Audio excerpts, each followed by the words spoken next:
পশ্চিম জেলা শিক্ষা দপ্তর ও ত্রিপুরা স্টেট পলিউশন কন্ট্রোল বোর্ডের উদ্যোগে পশ্চিম জেলা ভিত্তিক এক্সিবিশন ও model diploma competition Agartala Tulsibati স্কুলে অনুষ্ঠিত হয়েছিল। সেখানে উপস্থিত ছিলেন পশ্চিম জেলার দায়িত্বপ্রাপ্ত সভাধিপতি হরিদুলাল আচার্য এবং পলিউশন কন্ট্রোল বোর্ডের মেম্বার সেক্রেটারি বিশু কর্মকার সহ অন্যান্যরা। জুডিওশনের পক্ষ থেকে প্রত্যেক জেলায় পরিবেশ এনভায়রনমেন্টাল এক্সিবিশন মডেলের আয়োজন করা হয়েছে। 30টা স্কুল পার্টিসিপেট করেছে, তার মধ্য থেকে 5টি মডেল বেস্ট হয়েছে। এই 5টি মডেলকে স্টেট লেভেল এক্সিবিশনের জন্য সিলেক্ট করা হবে।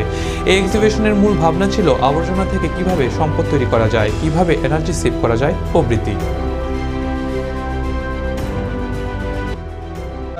ত্রিপুরা এক্সিবিশনের বছরের পক্ষ থেকে এই বছর আমরা প্রত্যেক জেলায় পরিবেশ environmental exhibition and model display আমরা ডিস্ট্রিক্ট ওয়াইজ আমরা করেছি এবং সেখানে প্রত্যেকটা ডিস্ট্রিক্টে মিনিমাম 30টা স্কুল পার্টিসিপেট করেছে। তার থেকে বেস্ট 5 স্কুল সিলেক্ট হয়েছে এবং সবগুলি ডিস্ট্রিক্টেরই এক্সিবিশন শেষ। এটা লাস্ট এক্সিবিশন ওয়েস্ট ত্রিপুরা ডিস্ট্রিক্টে।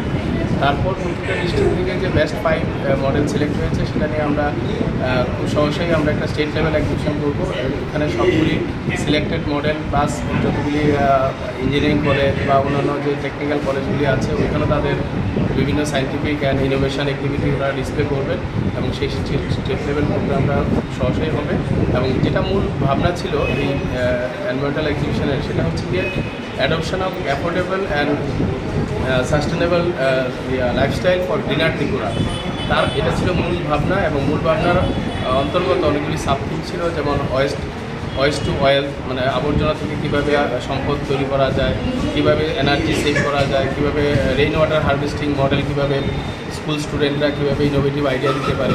মানে আমাদের সাস্টেনেবল লাইফস্টাইল, আমাদের সবুজ ত্রিপুরাকে সবুজ এবং দূষণমুক্ত রাখার জন্য ইনোভেটিভ এনভায়রনমেন্টাল যে কনসেপ্ট স্টুডেন্ট কমিউনিটি থেকে আসা, সেটাই আমাদের এই এনভায়রনমেন্টাল এক্সিবিশন করার মূল উদ্দেশ্য।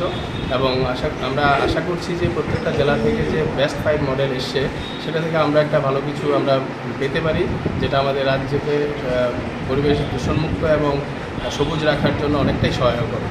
Thank you.